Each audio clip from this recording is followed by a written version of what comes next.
मैं खाटू श्याम की कृपा से महामास का महात्म्य का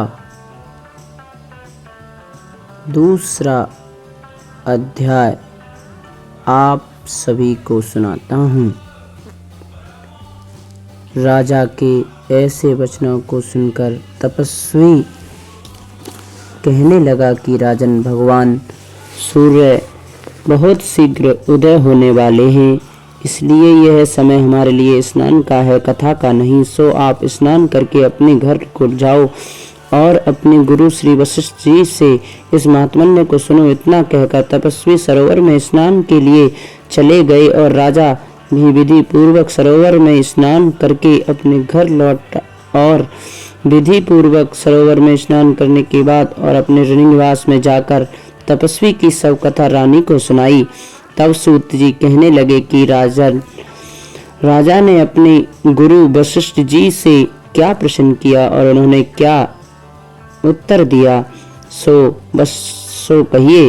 व्यास जी कहने लगे कि हे सूत जी, राजा दिलीप ने स्त्री को सुख से सोकर प्रातः समय की अपने गुरु वशिष्ठ के पास जाकर उनके चरणों को छूकर प्रणाम करके निर्मता से पूछा, गुरुजी, आपने 4 नीति, राज्य, धर्म तथा 4 वर्णों को, 4 आश्रम की क्रियाओं, दान और उनके व्रत के विधान, यज्ञ और उनकी विधियों, उनकी प्रतिष्ठा तथा भगवान विष्णु की आराधना बताई है।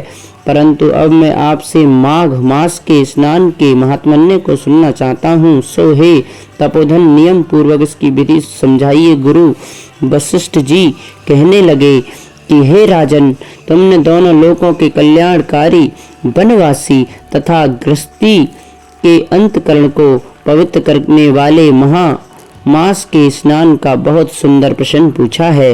मकर संक्रांत राशि में सूर्य के आने पर माघ का में स्नान का फल गौ, भूमि, तिल, वस्त्र, स्वर्ण, अन्न, घोड़ा आदि दोनों से बहुत फल देने वाले हैं। परंतु माघ मास में इन फल के पुरुष राजा और मुक्ति मार्ग को जानने वाला होता है।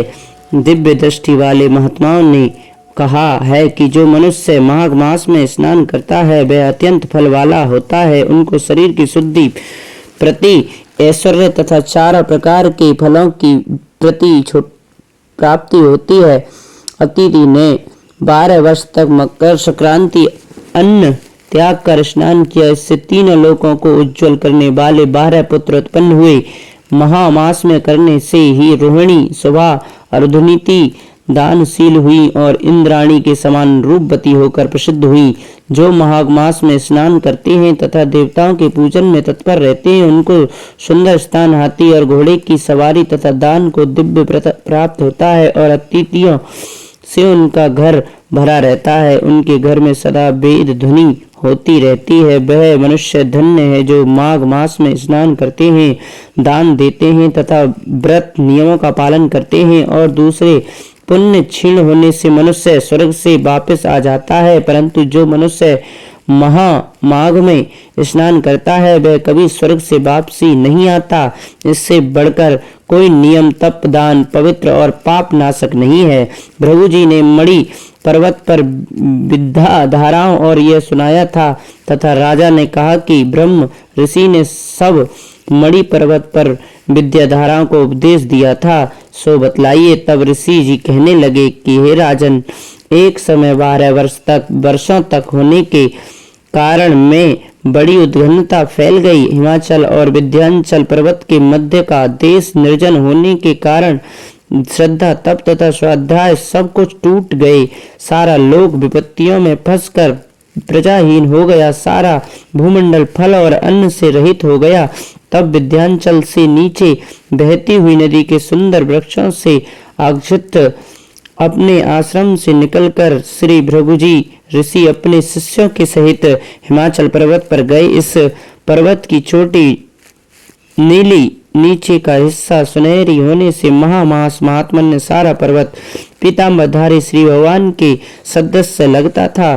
पर्वतों के बीच का भाग नीला और बीच में कहीं कहीं सफेद स्फुरति होने से तारों से युक्त आकाश जैसे शोभा को प्राप्त होता था। रात्रि के समय वह पर्वत दीपों की तरह चमकती हुई दिव्य औषधियों से पूरी किसी महल की शोभा को प्राप्त होता था। यह पर्वत शिखाओं पर बांसुरी बजाती और सुंदर गीत गाती हुई किन्नरों। ये वीडियो कैसी लगी कमेंट में ज़रूर लिखें और लाइक करना ना भूलें। सभी को जय श्री कृष्ण।